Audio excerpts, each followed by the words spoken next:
You are welcome back to my show. Rape is truly an unlawful sexual activity. So I'm doing this research and I came across an article that talked about rape cases in the world. Now, the list is flooded with most European and North American countries in the top 50, but 3 African countries had their names on the top 10. Honestly, I felt disappointed, but as it stands now, it is what it is. And so let's talk about it.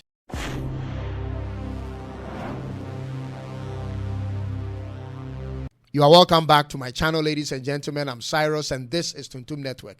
It's a pleasure to have you back on this channel, and especially for those who watch and haven't subscribed yet, I encourage you to do so to help YouTube promote more of my content. Thank you. You see, the internet has all manner of records and research works, and it's important we promote the right things or provide the right type of information to be uploaded, because once they go up there, it's almost impossible to correct or take down. Now, having said this, here is the list of the top 10 countries with the highest record cases of rape according to Wise Voter. So the names goes like Botswana, Lesotho, Grenada, Sweden, Eswatini, South Africa, and then they have St. Kitts and Nevis, Panama, Iceland, and Suriname. But I need you to help me find out why Botswana, why Lesotho, why Eswatini? What is causing all these spiking numbers of rape cases in these South African countries? Everybody knows rape is a crime against women. And I know for a fact that in many countries around the world, there are more incidents of rape cases unreported than those that are reported.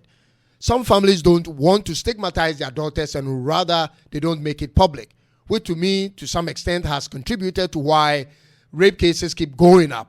At the same time, there are countries with cities literally tagged as the rape city or capital of that country or most dangerous city to be a girl, which didn't make the top 5 list, which is very shocking. So in as much as I know that this list is woefully inadequate, this is at least the ones recorded and therefore we have to use it. And like I always say, Africa, we need to get our own database for all these kinds of stats, whether good or bad. Now, before I go ahead with the numbers, one frightening statement I found on wonderlist.com reported got me cringing. The statement says in verbatim that more than 40% of South African women will experience rape once in their lifetime. If you think I'm exaggerating, just type in that statement and see how many websites have reported it. If that is not true or that information is wrong, then I think the website will have to correct it. Because that means that out of every 4 females in South Africa, 1 person is going to be raped in their lifetime. I love South Africa and I have so much respect for that country, but this is bad publicity. Now, how does this even make sense? Help me make sense out of this. That for a young lady or woman to have this statistic against her, knowing that she's more likely to be raped than to be hit by a car. This is insane. So let's actually take a look at the numbers that put these 4 countries in Africa on the list. First of all, the global average is 13.9 per every 100,000 women. Keep this number in mind, 13.9 per every 100,000 women. Meaning, countries that record below this average number have pretty lower recorded cases of rape, whereas countries that score above the 13.9 have higher recorded cases of rape in their countries. Botswana recorded 96.87 per every 100,000. So it's 13.9 on the average, global average, and Botswana scored 96.87. That is so high. That doesn't make sense. That's like 7 times the average record. Botswana, make this make sense to me. Lesotho scored 89.29 per every 100,000. Eswatini scored 82.73 per every 100,000. And South Africa recorded 70.22 per every 100,000. In between these African countries, however, in the top 6 are Grenada and Sweden, which recorded 88.87 and 87.97 per every 100,000, respectively. Now, what's going on in Southern Africa? You shouldn't be on this list. This is a shameful list. It is so un-African. In South Africa alone, you have 51.1% of your population being female. 50.36% of female population in Eswatini. In Lesotho, for every 96 males, there are 100 females. So what's creating this problem? Because it's clearly not about shortages of women. As a viewer, especially subscribers to this channel, the question goes to you. What are the root causes of rape, particularly in Southern Africa? I would be happy to have you comment on that in the comment section below. What will make a man who is inherently stronger than a woman grab a woman, or most often a young girl, and drag her against her wish, and sometimes even drug her by putting some drug in her drink and sleep with her? What will make a man do this? Tell me what you think in the comment section, and please be polite in your comment. This is a very horrific experience which you don't have to take it lightly at all. All right, so please be mindful of your language when you decide to comment. Now, the popular opinion is that these victims, I'm talking about the girls, dress provocatively, wearing short shorts or transparent dresses, exposing themselves to all manner of men. Is that true? Is that the main reason to provoke such a barbaric act by men? Well, to some extent, that plays a significant role. All right? As a lady, you want to look nice and attractive. And when you go out, it's your decision on what you want to wear, how you want to wear it, and where you want to go, and how you want to portray yourself.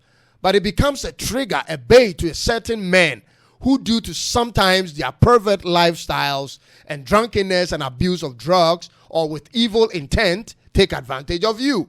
So in as much as you want to dress the way you want to dress and go where you want to go, you have to always have this in mind, that there are perverts out there and they are watching.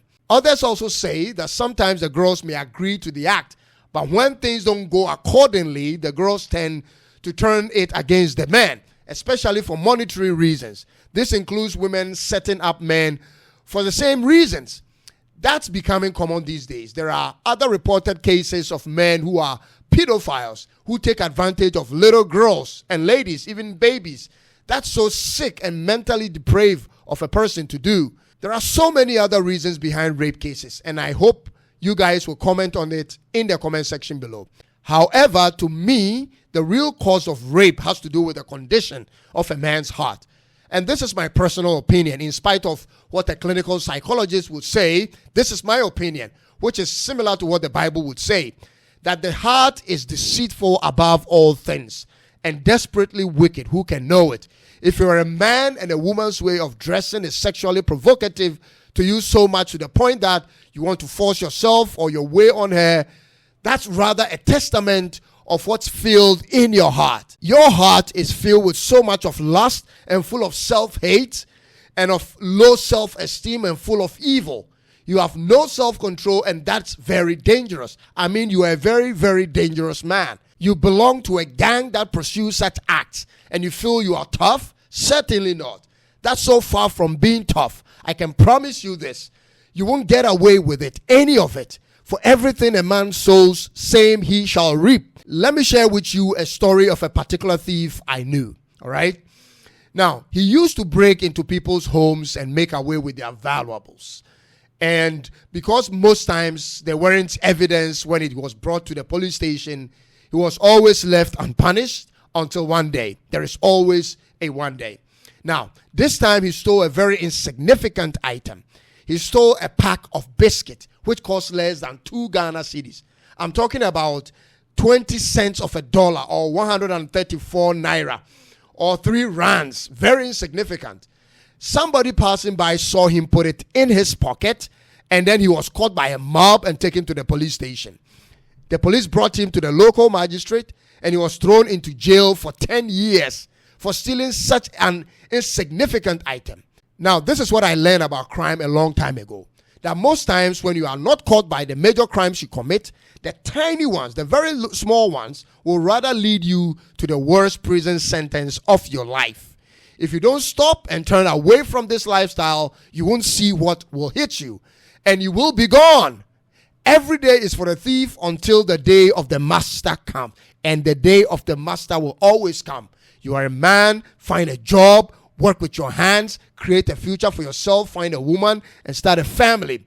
Live within your means and protect your family. This is pleasant in the eyes of God. There are countries with death penalties for rapists or victims below certain ages. But in other second and third world countries, cultures rather determine punishment rather than the laws. So the thing keeps increasing. So share with me, with this community also, what the penalties for perpetrators of this destructive and shameful act is in your country. In conclusion, this is what I'll say. You have to put yourself in the shoes of the victim and the parents who have to live with these ladies that you have raped. There are so many single women out there, and it's enough with all the rape going on. Polygamy is also allowed in many places in Africa.